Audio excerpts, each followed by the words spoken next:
A gente tem um grande preconceito de desistir de uma vida que não funcionou. Falar, olha, eu tentei até aqui, e no meio que eu estava, muito mais. Porque a gente mascara a felicidade. Né? Na verdade, o arco-íris era uma máscara de felicidade que nunca existiu. Porque os bastidores sempre foram tristes. Sim. Os bastidores sempre foram insatisfatórios. Mas não dá para trazer isso para o público. Então a gente fica mascarando que está tudo alegre, tudo feliz e tudo colorido o tempo inteiro. Só que essa não é a realidade. Pelo menos não era a minha. Não posso falar por todo mundo, mas não era a minha. Sim. E no momento, aos 30 anos, o que aconteceu para ter essa virada? Como foi esse chamado? Então, foi aí uma caminhada constante de estrago, né? E chega uma hora que a gente cansa.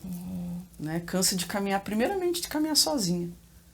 Né? Foi no período do meu aniversário ali mesmo que eu perguntei para Deus e falei se a vida que tinha para viver era aquilo que eu tinha vivido até agora.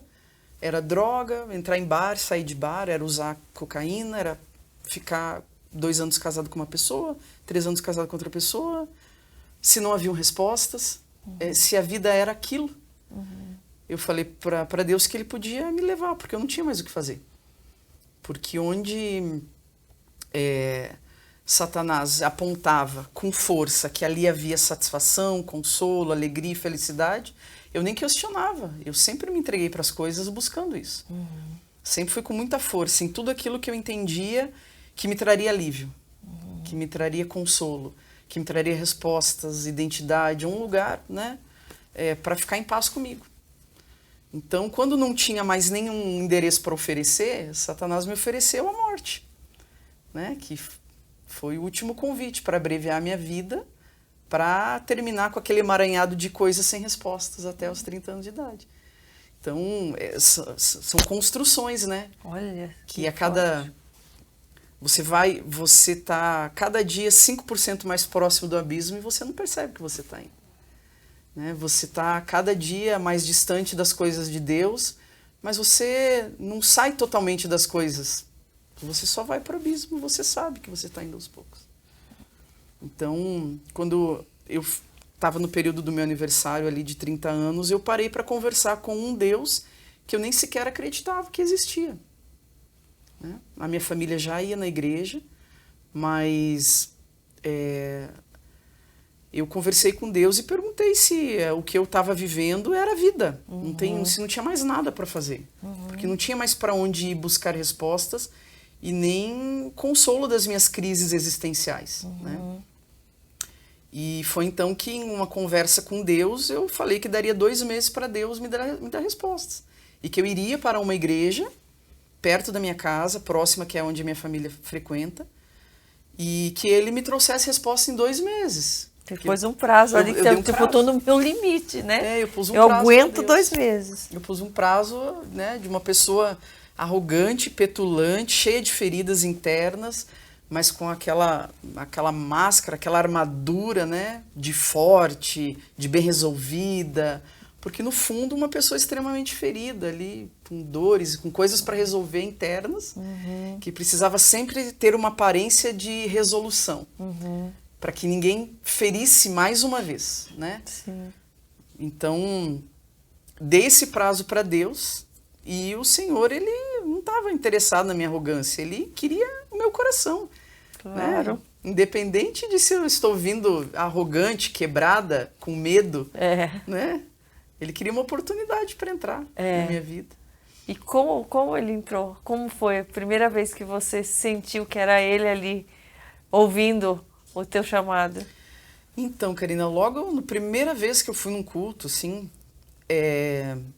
eu lembro que eu fiz um acordo com Deus. Eu falei, olha, eu não sei o que esse povo dessa igreja tem, eu sei que eu não tenho o que eles têm. Eles têm paz e eu não tenho. Então, eu preciso me submeter às coisas que eu estou ouvindo aqui. Eu ficava conversando comigo no momento do culto, né?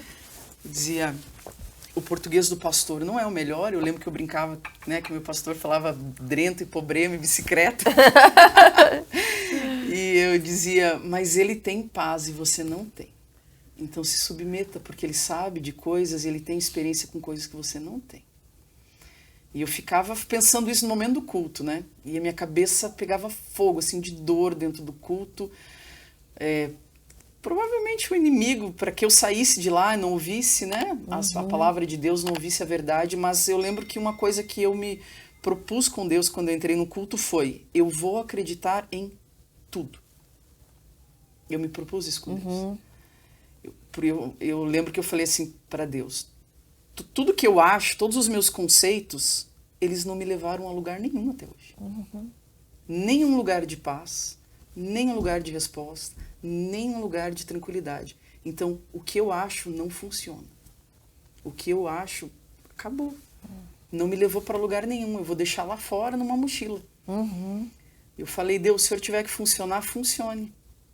Do jeito que eu estou aqui, usando droga, tenho uma namorada, eu não vou largar da minha namorada para vir no culto.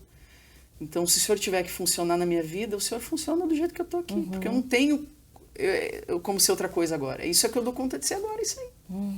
Se servir para o Senhor, amém. Então, no primeiro culto, né, tudo que o pastor falou, eu já peguei para mim. E as escamas dos meus olhos começaram a cair no primeiro culto.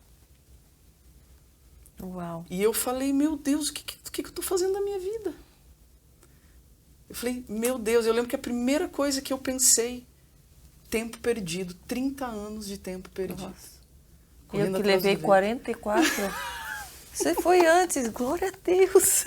Eu tive esse mesmo questionamento com 44. Falei: meu Deus, tudo que eu conquistei até agora também não me trouxe nada. O que adiantou? Eu tô aqui. Foi assim, a entrega foi toda por isso também. Falei: você me deixou conquistar tudo. Eu quis tudo. Tudo que eu quis eu tive. Eu achei. E agora não deu certo. Então palha. toma tudo. É tudo palha. Não é? E que vai ser queimada pelo fogo, palha e madeira e feno. E é um sentimento de perda de tempo. É. Tremendo. É. A gente quer correr, né? Para as coisas, quero mais. Daí é porque vem a sede, né? Quer correr por conta do tempo perdido. Então eu lembro que nos primeiros cultos, assim, as escamas começaram a cair dos meus olhos e eu comecei a obedecer, Karina. Que essa palavra me acompanha a vida inteira. Obedecer. Tudo que eu comecei a ouvir naquele dia. Tudo. As pequenas coisas. Lembro que o meu pastor falou que eu entreguei uma carteira de cigarro, né, no púlpito. E ele falou: esse aqui é o teu Senhor. Eu falei: como assim? Ele falou: você consegue dizer não para ele? Eu falei: não consigo. Ele falou: então é ele que manda em você. Tudo aquilo que você não consegue dizer não é o teu Senhor. Você é escravo disso aqui. Eu falei: não sou não. Não quero mais esse negócio não.